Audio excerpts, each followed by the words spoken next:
Hello and welcome to another episode of Beyond Day Zero. Today is a chat with Chloe from The Natural Way. That's a refill shop in Crickhowell in South Wales. So I'm revisiting the theme of refill shops. I did an episode with Abby Sellers way back in episode 4. And Chloe and her husband Rob own The Natural Way. They've been in this game for as long as most people have. So in the UK, they go back to 2018. So it was a good chance to catch up, share some woes, talk about challenges, talk about successes, and find out what made them start their business and where they go from here. Hope you enjoyed today's episode.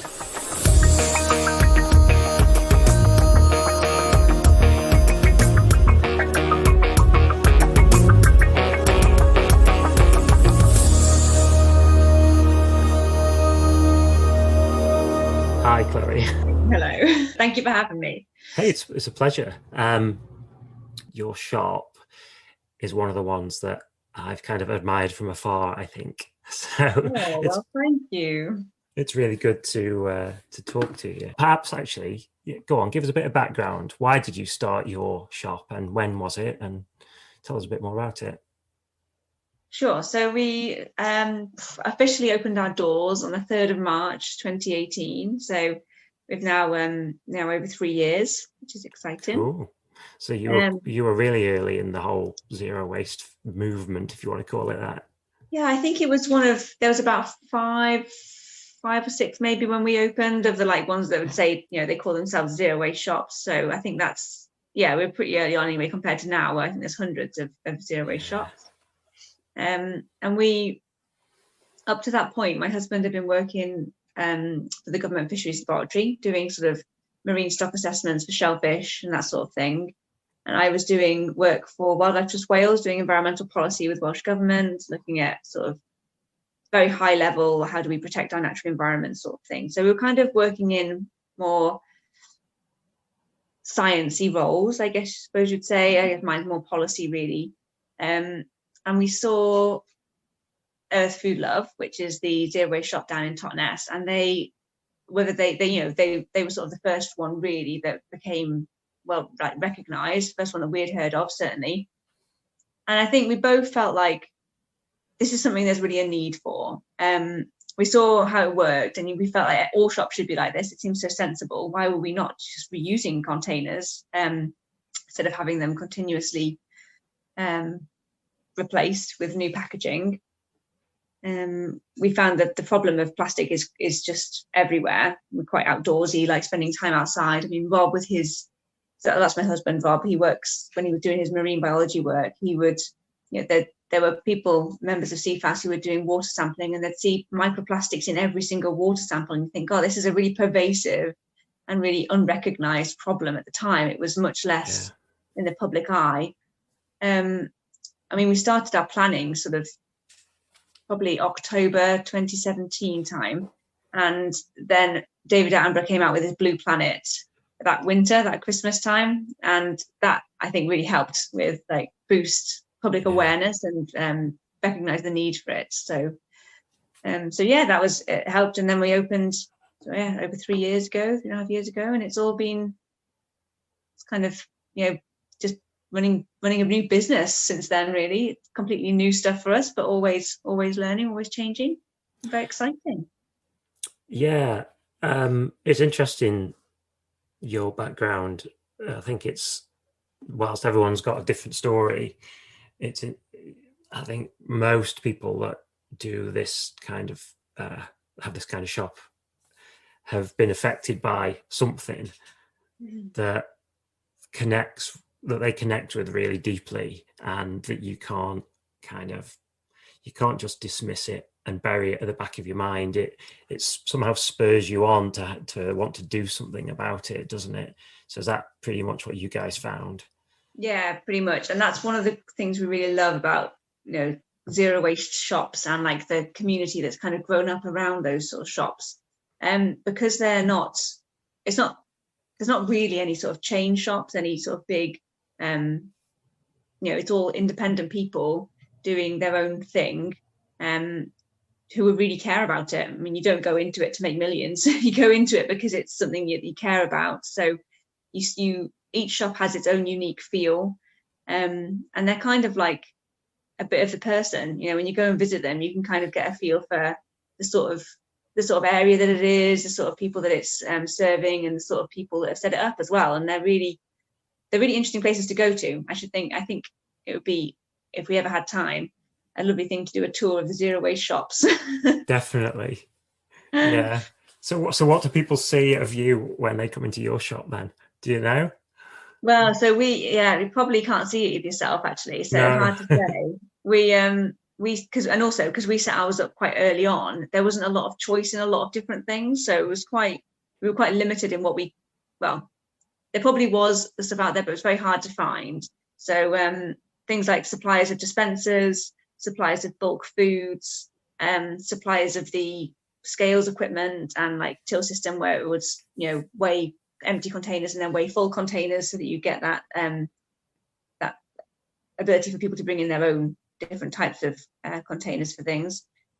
So we felt like it was a bit, we could have done it quite cheaply and in a basic sort of way, to have just big containers for people to scoop things out of. But we were keen to show people, because we were quite early on, that this is an exciting and easy and an attractive way to shop. We want people to feel like this is somewhere good, nice to be. So we try to make our shop really attractive and it's quite slick. So we've got like the self-service scales where people can get labels for their empties and their full containers, rather than letting people just all be weighed at the till. So I don't know what people, it's actually interesting. I ask people now when they come in, like, what do you see when you come in here? But hopefully it's all good things. Maybe they wouldn't say it to my face anyway if it was bad. But. Yeah. So what are your values though? What sort of things really matter to you and the things that you sell? I think the same. I think I couldn't possibly say what people see. I thought that was going to be your answer. It's a bit of a trick question, really, a bit cruel. That. So but what are your own sort of values in terms of the things that you choose to sell and the reasons why you do, and what stuff do you avoid? So we always felt like the aim of the shop is to help people make a more positive change, and to have the ability to shop for things that are going to help them reduce any negative impact they might have on the natural environment. So we kind of keep that quite key. It's quite environmentally focused. I know some shops have a bit more of a social aspect to it, and for us, it was, our backgrounds are in ecology and environment and science and that sort of thing. So we wanted to try, and that was our aim. So we stocked mainly organic food. We opened with almost exclusively organic food, because we feel like that is better for the environment, because it's got less chemical inputs into natural systems. We really aim to focus on products that people are currently unable to buy without having that detrimental impact. So things that come in like plastic, basically, obviously, pasta, rice, that sort of thing, so that people can just refill those without having the packaging waste. We make sure that our bulk sizes have to be bigger than the consumer can buy themselves. There's no point us buying it in 2 kilo packs if people can buy that themselves. We're just hiding the issue, which is not right. So that's really, in some cases, that's really been a problem. We've had to say, well, we can't stock that product because we can't get it in large enough containers. And we try really hard to sort of communicate that to our customers. I'm sorry, we can't stock that product because of this thing. We do try and keep a good relationship with customers, chat to them about what they want in the shop, so that we can try and really serve their needs. We focus on things where we can have returnable containers. So after we had opened, it probably was 6 months to a year after we'd opened, there was one supplier that came onto the market, a distributor, who really, their whole ethos is about circular systems. So they provide us with cleaning products in returnable containers, and they're really, that's their central premise, and they're branching out into all sorts of different things. So they were a bit of a game changer, really. They helped reduce our waste as a shop ourselves. Should we name them? That must be Ceci then. Ceci, definitely give them a shout out there, Ceci. And more people starting to do stuff like that, so that's really helped. But in terms of choosing products, one of the biggest problems we have is, do people really need this? And so things like straws, like, oh god, yeah. Yeah, so we do stock metal straws and bamboo straws. And I know for some people, particularly those who maybe find it difficult to pick up glasses or cups and things, and it's easier for them to just drink it from the table from a straw, they are useful. But lots of people are buying them who don't need straws. But Yeah, I remember that when we opened, I've kind of let them dwindle, and it's one of those things that's at the back of my mind, like, do I get more? And it does, this happens every time they run out. I yeah. think, should I get more? And when we first opened, people went crazy for like metal straws, and we couldn't keep them on the shelves. Yeah. But I feel the same as you. It's a bit like there's an education piece there that if people understood, perhaps they wouldn't need to be buying one. So but you can't be perfect, can you? No. And we do, we sort of, you have to cater a bit for consumer demand, because one of the things we also use as like, do we stock this product or not, is if they didn't buy that product from us, which it might be a bit more environmentally friendly, like the reusable straws, are they going to go somewhere else and buy a pack of plastic straws? Yeah.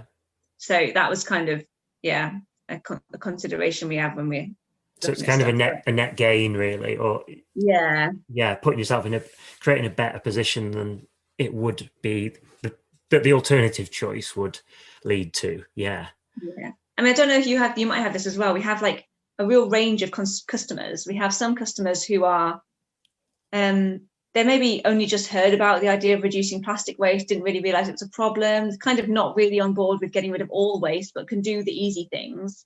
And so, they'll come in with they might be carrying a single-use coffee cup, but they'll be buying, I don't know, they'll be refilling their washing up bottle, stuff like that. So they're not really on board with the whole idea yet. And then we get some people come in who are really militant about it. And it can be quite difficult to have conversations with them, because they will, I mean, it's good to be questioned about the things that we're doing. And it's good to have those conversations with people, but they can be, they can disagree with some of the choices we've made, where we decided, well, it's a net benefit. Yes, we do get this in big plastic bags, but surely that's better than 10 small plastic bags, for example. And I remember some of the posts I've seen where you've actually described the process you've been through to work that out. It's not just like, guess what, you have actually like weighed it out, haven't you? Well, this is a problem. I think we have this science background. We feel the need to like justify everything really minutely and really sort of so in case anyone comes back and questions it, you can go through the whole process and we can say, look, we are 100% confident this is it, which means we don't really have very many absolute statements anywhere. But it does mean that when we see some other shops quoting figures and you're like, that is incredibly high, how have you got that number? But it's just, I guess it's just it's much easier to calculate it based on sales than it is to like weigh everything. And when we were doing it at the beginning as well, we didn't know, you don't know what reception you're going to get. People have been so receptive to it that now I think they're much more happy to they just want to get a general idea, like lots, not very many, quite a few. So perhaps just to go back to, you mentioned it's clearly really important to you. You mentioned organic foods, that you were, did you say you were completely and then almost all now organic? So we started off being almost all. It was where we couldn't source some products that we knew there was high demand for, and they were a real like source of plastic pollution. So for example, snacks, like savory snacks, they were not organic, but they were grown in the UK. So, we have a bit of a toss up on some of these things, but organic is quite important to us.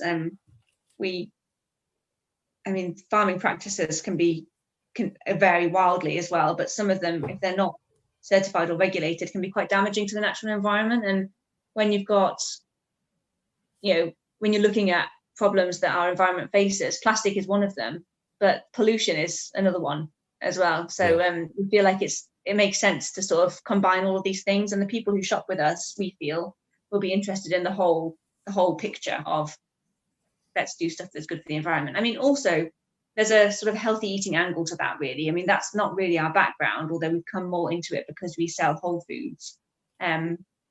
but there's a lot of people who shop with us and who choose organic food because they feel that it's better for them and there's less risk to their health because of anything that might have been sprayed on them as well. So we do appeal to that sort of market as well, which all helps.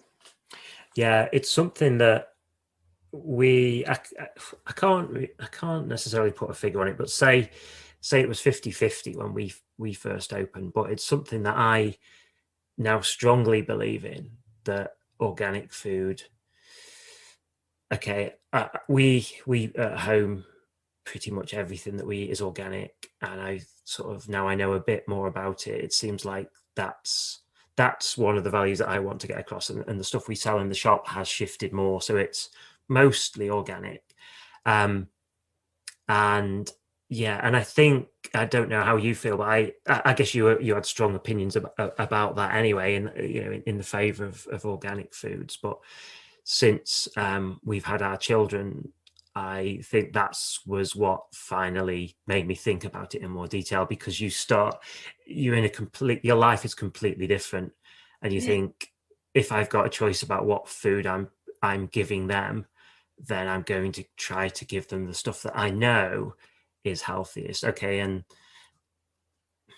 it's saying it's a grey area is too strong. It's clear that there are less. You don't get all the chemical residues, on organic foods, and some of those on non-organic foods might be in minute quantities. But if you can choose to have none, well, that's what I'm going to do. And that's completely changed how we are at home, and it's changed what we do in the shop to a degree. And that's often when, even in the last few months, when things have when there's been an opportunity, I've switched it that way, really.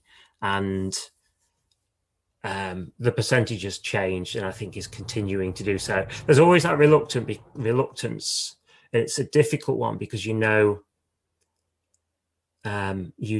there will be customers that you don't want to put off, and that might not, because there's an education piece there, isn't there, as well. As I talk about it, and it's kind of any opportunity to talk about it, I latch on to. So I've just generated this opportunity for myself. But it's like the thing about price, it really, I understand that there are people that genuinely don't have a choice about what they buy. They can't, they don't have an income. Their families aren't supported to have a sufficient income to buy good quality food. And that's an unfortunate thing about our society. But there's a lot of people that do have that choice, and a lot of people that prioritize other things over the quality of the food that they buy. But there's a huge education piece that if we really can get across those sort of key messages about what's going on with our food production systems, and why organic food is a much better choice for now and for the future, then it would change people's habits. And I want to be able to have those conversations, but I know I can't always have them. And it's part of the reason I created the podcast, was to have these sorts of conversations. Absolutely was, because I want to reach more people with this sort of thing, because I believe it's the more that we talk about those sorts of things, the better educated we all are, and the better choices we can make. Because going back to the point that I think I was starting with there, some people will be put off by those switches that I'm making, I'm sure, at the moment, but I want them to understand why we're doing it.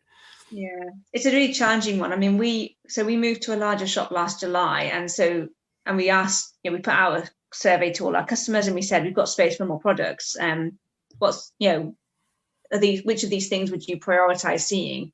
And based on their responses, we have added in an option to have a non-organic. So we have, like, for the sort of, what would you call them, the staples. So we've got organic oats and non-organic oats, organic red lentils and non-organic red lentils. We do it for some of the things that we think, well, if you need to buy food, focus on like high nutritional content and low cost, and you have the two options for those things. So things that are really popular, so people, if they need to just get food on their plates, they can do, and hopefully can still do it through us. I mean, one of the other problems is, though, if your priority is getting food on your plate and you don't have the luxury of a choice, in terms of you can't afford one, it's very hard as an independent shop to compete with supermarkets.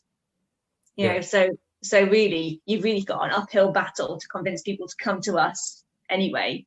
But I think, yeah, the organic one though, it's a really difficult one to have conversations with people about. I don't know if you find the same thing. It's kind of the same with plastic pollution, because people don't want to feel like you're telling them how to live their life. They don't want to feel like they're being told like, oh, you shouldn't be having that, I don't know, bottle of water. You should bought your own bottle.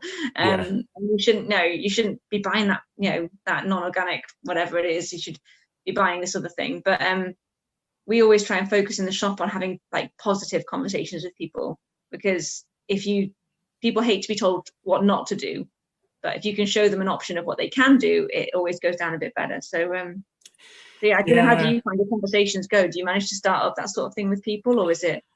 Yeah, so it varies, doesn't it? Sometimes you've made a connection with somebody, and sometimes I remember a conversation with somebody fairly recently about price. That somebody that came in, and rightly or wrongly, I took them as somebody when they were talking about price who actually could make a different choice. And I think I guessed right. And I didn't challenge them about what they'd said about the cost of things and wanting to go away and do a price comparison with a supermarket, but I just pointed out the flaw in what they were proposing to do in a nice way. That looking at what we do and comparing it to looking at the price of things that we sell and the price of things that supermarkets sell is just picking one aspect of what those two shops that are very different in the way they operate. It's not a fair comparison. And I explained some of the problems with supermarkets, and she actually thanked me for it, which was really nice, because it's not often that you feel like you've connected properly. It's difficult to pitch this conversations because you have to do it in a kind of I think we have to reach out to people in a kind of a very basic level. We've all got a lot in common as a shared humanity thing. These are the challenges that we all face, and look how difficult it is to make the right decision because of what goes on around us, because of the influences of our capitalist society, and because of the influences that supermarkets have to put pressure on suppliers and drive prices down, and that's their game. And how can we possibly get our head around that? It's no wonder that we've all been hoodwinked, by practices. So it's not always you have the time to, or the presence of mind to have those conversations. Sometimes people have done that kind of, supermarkets are cheaper thinking and gone before you've really connected with what they were looking for. But I like the opportunity to do it. I think we try to just get across now that we kind of start off by just pointing out that we do that complicated thinking for customers so they don't have to. And then hopefully that sparks a conversation. Because it is very easy to be like, as you're suggesting, you don't really want to sound like you're preaching or sound like you're, all the answers and you've got it 100% right in your own life, because I'm sure that's how we might look in terms of running a shop like we do, that we know it, we've got this nailed, and come in our house, you won't find a single piece of plastic. That's not true. It's not as true. No, I know. Do you know what as well? It's so many times when I speak to other shop owners, we all have these stories of, I had a customer who this one interaction with this one customer, and I don't think people realize how much they can affect us, like one person being really nice or really understanding, but it can really make your day when people like really take on board your messages. It's it makes it all worthwhile, doesn't it, when you have someone who's like, thank you, that's actually been amazing. Because it feels like that's why we've chosen to do what we're doing, isn't it? So just to get that acknowledgement that it's makes it worthwhile is great. How was the move to a bigger shop then? Was that just I mean, we moved 2 doors down, so it wasn't very Okay. far. So still on the high street, which was nice, and the shop area, and it's the same landlord. The shop area was not. It was like a bit bigger, but not loads. But our previous shop had quite a low ceiling and was like L-shaped, Right. which was a bit awkward for setting out stuff. Because you're obviously, well, all shops are different, but we use wall space for gravity dispensers. So Yeah. it was nice having all the surface area, but there was not a lot of floor space in the center. Whereas the new shop, it's got a higher ceiling, so we can have taller gravity dispensers. We can use all the way, it's rectangular, so we can use all the way around the edge. And we've managed to put a central island in, which is all like effectively all new space. So it was good. I mean, it was interesting and it was stressful. We managed to reuse pretty much all of the units from the old shop in the new one, so that we didn't generate much waste, which was really nice as well. We didn't waste any of that lovely stuff that we'd got done for the first one. And you know what? Because of COVID, because obviously everywhere was locked down middle of last year, it was July we moved. We're still getting people coming in now, like people who I would say are our regulars, being like, oh, I was so worried you'd close down when I walked past the shop down the road, but it's so nice here. So when we first moved, it was like we had a few weeks where every single person who came in was like, oh, this is really nice. But now we're getting that again a bit as people start to come out who've been stuck inside. So yeah, it's always very nice when people say nice things. Yeah. Yeah. That brings us on to something else I was going to definitely be asking you about. So how was running the shop in the pandemic? Well, not that we're out of it, but Well, it's not been a lot. I mean, you'll know as well, it's not been a lot of fun, has it? But no. lots of challenges all over the place. So my husband's got cystic fibrosis, so we were sort of full on shielding, locked down at home, which was really hard because up till then we'd basically been either of us had been in the shop all day, every day. We had 1 or 2 members of staff who would help cover like lunch times and things, but it was on us. Yeah. And so all of a sudden, actually, no, we probably had started to take on a few more members of staff then. But yeah, we had trouble letting go, I think. And then once the pandemic hit, we had to rely on other people to do it. And we suddenly had to have all these systems in place because, as you know, when you set up a shop, it's all in your head. You know all the product information. Yeah. Like, if someone comes in and says to you, do you have this thing? You know straight away whether you do or not. If someone comes in and asks you, like, I don't know, any question about your products, you can answer them and you can tell them why as well. Why have you chosen this product? You can tell them like what packaging it comes in, where you're getting it from, how often, where the next order's coming in. And all of a sudden we were having to not be in the shop. We closed our doors initially and just did online orders. So people could order online, and when we just they could come to the door and we could put the packed order out for them. We had a few crazy days where we went, so that because at the same time we'd got my little boy was born December 2019, so just before the pandemic, so he was 4 or 5 months old. And we had the and so I remember being in the shop and he was on got blankets on the floor for him to like lie there while we're just trying desperately to pack on orders because people couldn't get orders from the supermarkets. They weren't delivering food. It was awful to start with, wasn't it? And we were really desperate for people not. I mean, what an awful thing not to be able to get food. So if someone put online orders in, we were really keen to get out to them as soon as possible. We did free local deliveries, which was us. We drove around and delivered them, and it was just hectic. But as time went on, you develop your own systems. Our staff were amazing, considering they had very little training. They were sort of thrown in at the deep end, and we had phone calls with them all day, trying to help them out with anything that went wrong. We were lucky to be supported by so many of our regular customers who really must have made an effort to continuously come to us, because I know they're keen to keep their high street with its independent shops in Crickhowell, because obviously there's a risk lots of shops will not manage to see their way through the pandemic. But now it's nice. The high street's open again. There's people around and about. Yeah. Visitors. And it's we're starting to sort of come through it, hopefully, but still it's still not quite where it should be. I don't know. How have you found it? Have you found that you're... Yeah.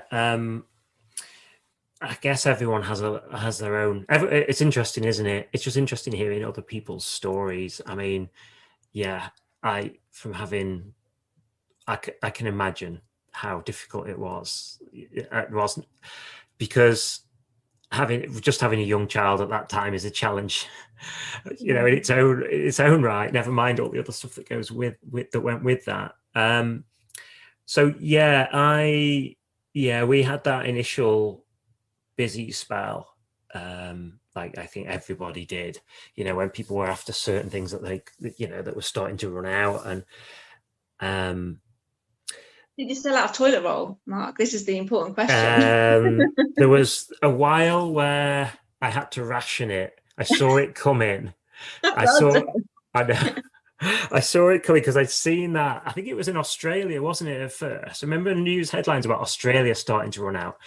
And then for some reason, that's what triggered panic buying in the UK of loo roll. And it was like, what So is weird. going on? And at the time, it just seemed so odd that Yeah. people would react like that.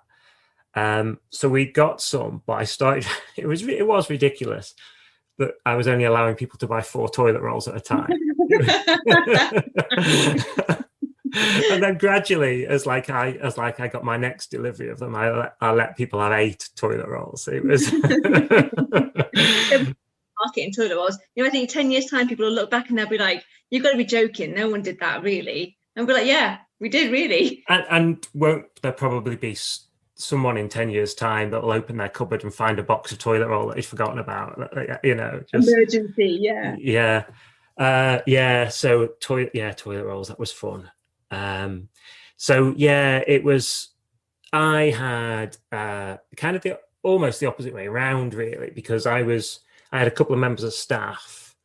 One of them was very close to their granddad and saw a lot of them, so they were like part of their extended family, and they were concerned about him. And then another member of staff lived at home with her parents and her dad. I think there was some higher level of risk to him. So we had a chat about it, and they both went on furlough at the same time. Holly, my wife, it's never been properly diagnosed, but she has had problems with her immune system. And we just had a chat. I went, this just isn't worth the risk. If someone's got to be in the shop, it'll be me. And I think it's probably a good idea if you don't go in. So I was there on my own then, and it wasn't very long until I realized I couldn't do that, and I had to shorten the shop hours, which just meant we got more queues building up.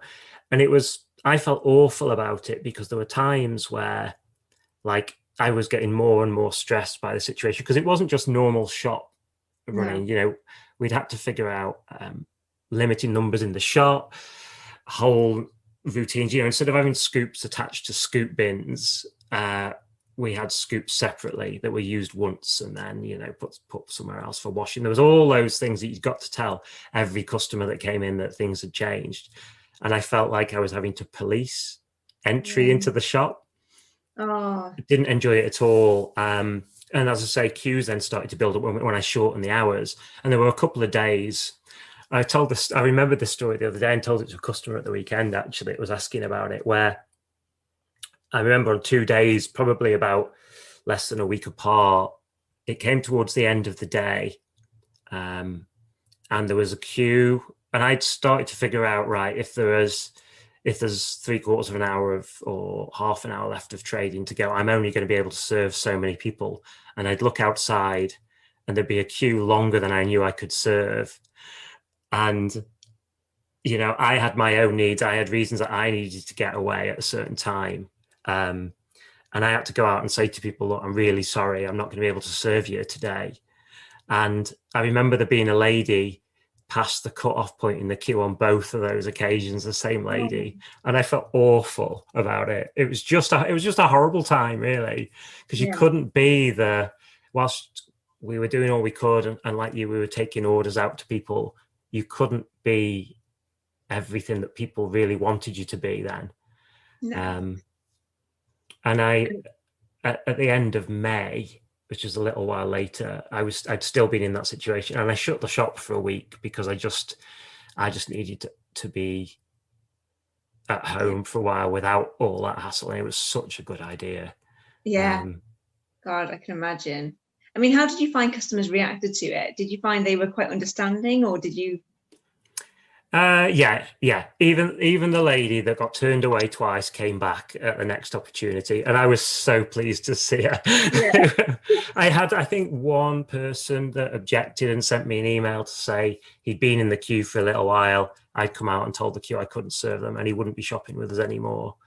And I was like, okay, I didn't like being in that position, having to do it anyway. I really didn't need to be told that, but Yeah.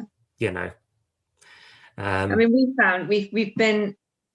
It was a real difficult time because one of the things we really liked about the shop is the face-to-face chance to have a chat to people. Yeah. For sort of over 2 years. We were there all the time, so we know our regulars. Yeah. We're like, oh, how's your dog doing? Have you been on holiday again recently? What's going on in their lives, and so I found it really difficult to be doing online orders. So I was like, what if something goes wrong?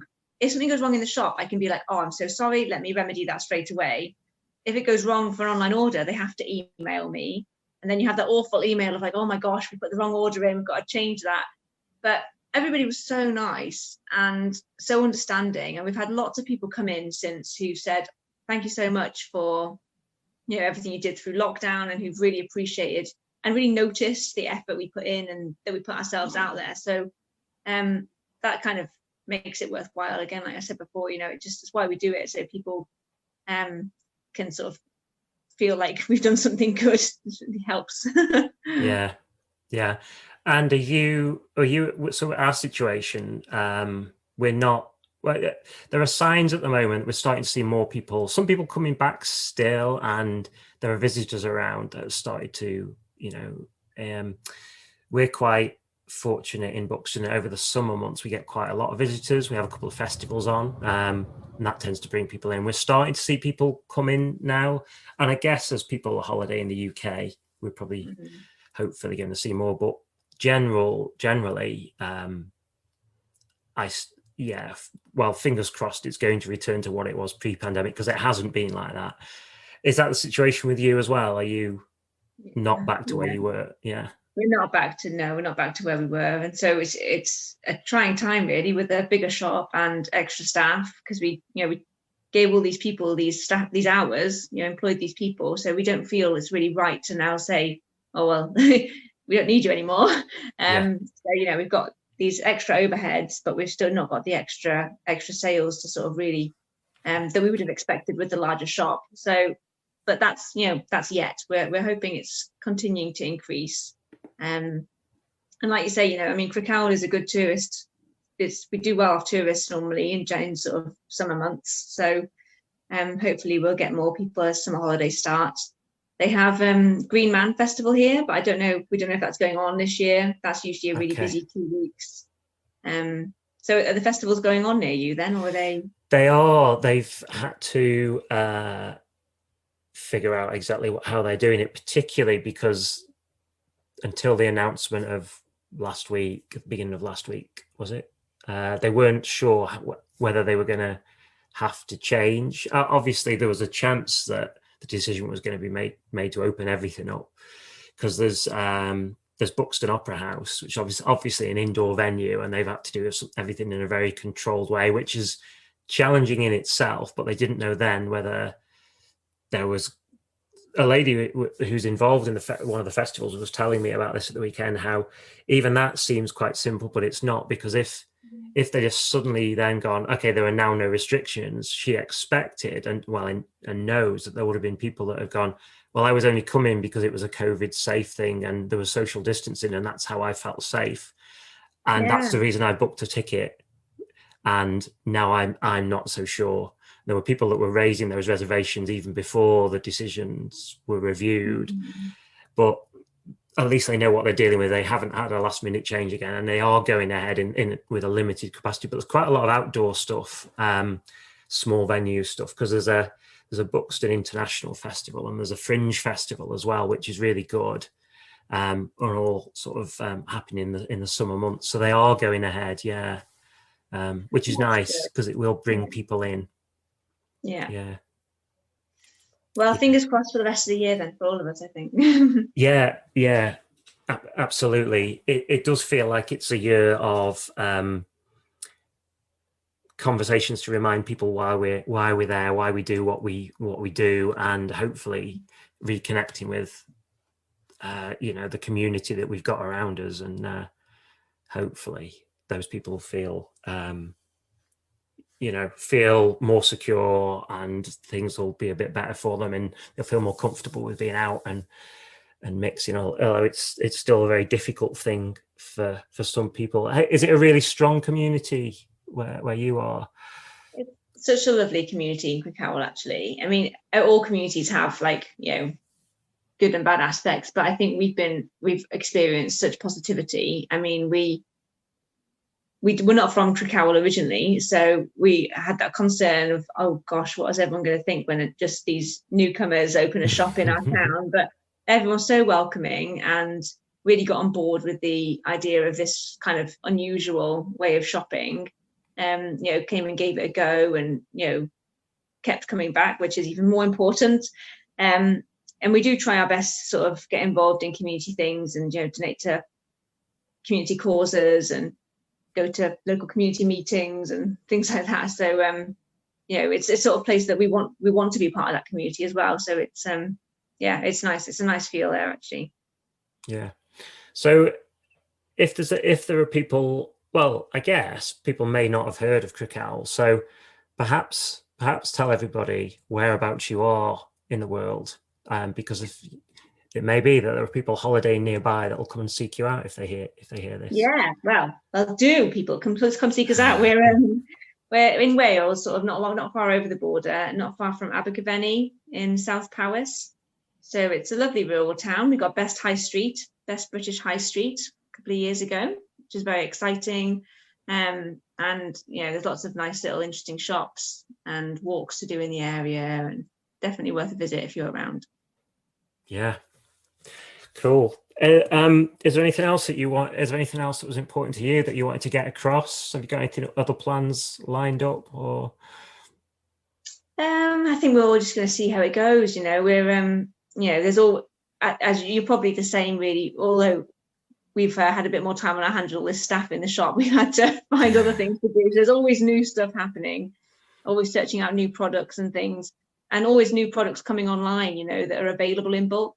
So we've got refillable maple syrup now, which is exciting. I know, and soy sauce as well. Lovely stuff. So yeah, we're doing our best to work with some local growers, because we've got some local organic growers. So we've got some fruit and veg in now, and yeah, it's all exciting stuff. So yeah, fantastic. I think that's something that should really appeal. It's something that I'm in the process of looking at as well. Organic fruit and veg.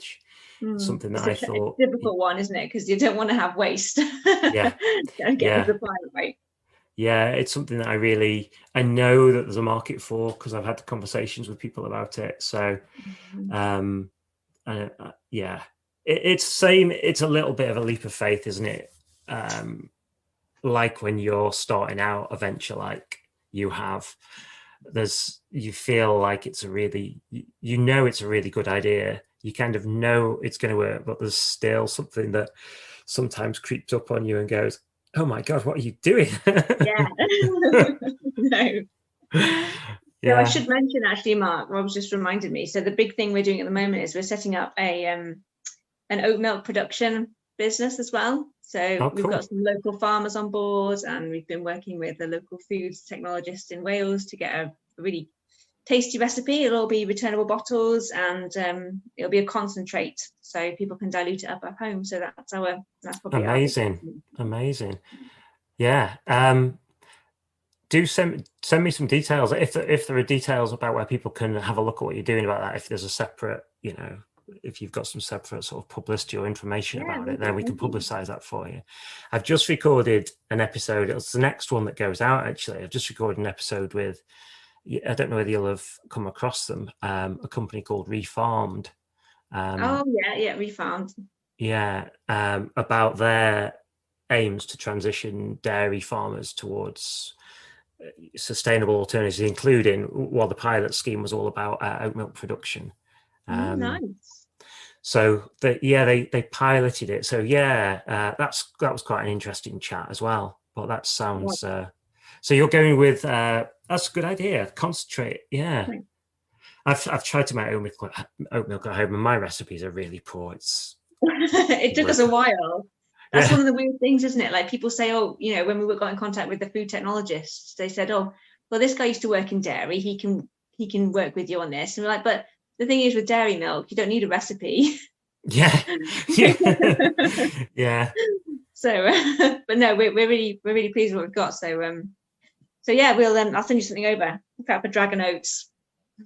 Yeah. Is it far away from launching then? Well, we're hoping for some grant funding. We'll find out about that in the next couple of months. Okay. And then we're going to work with SESI. Hopefully production will begin beginning of next year. Hopefully, fingers crossed.